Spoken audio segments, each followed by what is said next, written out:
ای بچه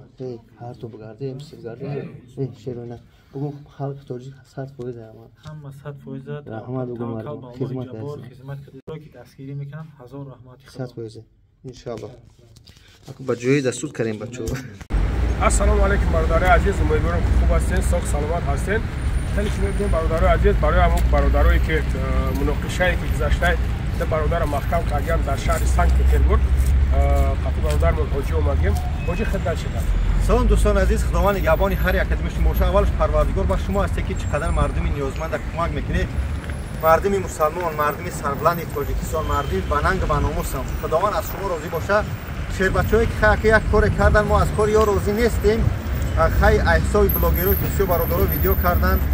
یا در چی میگن یاشان خونش در دوشید کاری نامعقول کردن دوستان عزیز هر یک کاری میبینید در اینترنتو در چی میگن در تعلقات گرفتار نشه در سواسیمه نشه هر یک گناهکار به روز ساعت خودش جزاش ان شاء الله میبینه به روز ساعت خودش در جای خودش اما این برادرها خیلی خطاگی از یا گذشت برادر عزیز مسئله کارتا پارتا شما کار ندارن در ویدیو در چی در کانال اخی کرپان کرامت الله در جبری در همون جای الحمدلله ما در این سود شبکه شب اومدیم ساعتی 12 راه کردیم مسکو خاطر برادرها ادوکاتو الحمدلله اکور قدردان اومدیم بچه‌ها در نیست زل سودن دوستان یعنی که دیده بر اومدن سود پذیرش ویدبری نشو کردن یعنی که خارج چو کردن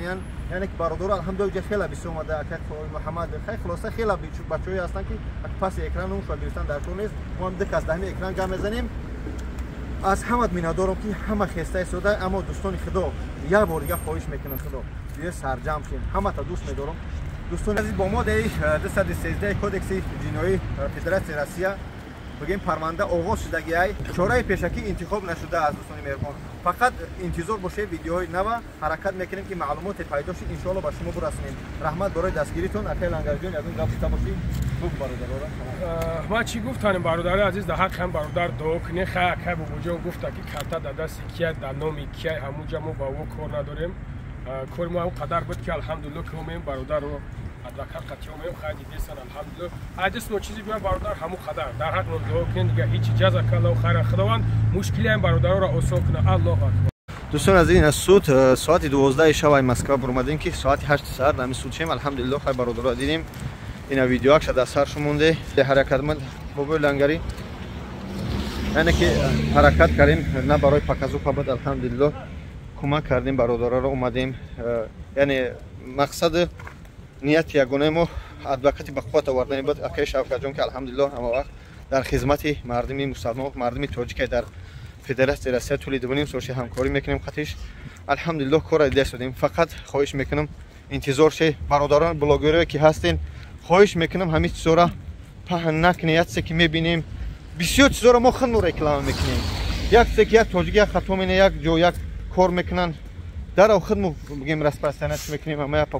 پوبلیش میکنیم پانش میکنیم اوکی لنگری جون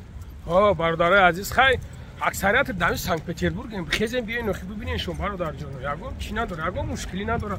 خیزن بیاین ببینیم با بهتر از با خوب است من وقتا همینجا اومدم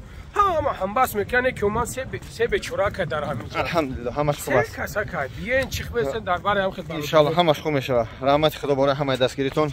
میندارم از کنسولستوی جمهوری تاجیکستان از پاسپورت تاجیکستان که الحمدلله چقدر کمک رسوندن میندارم از شما اکوای عزیز سربلند باشید از شما میندارم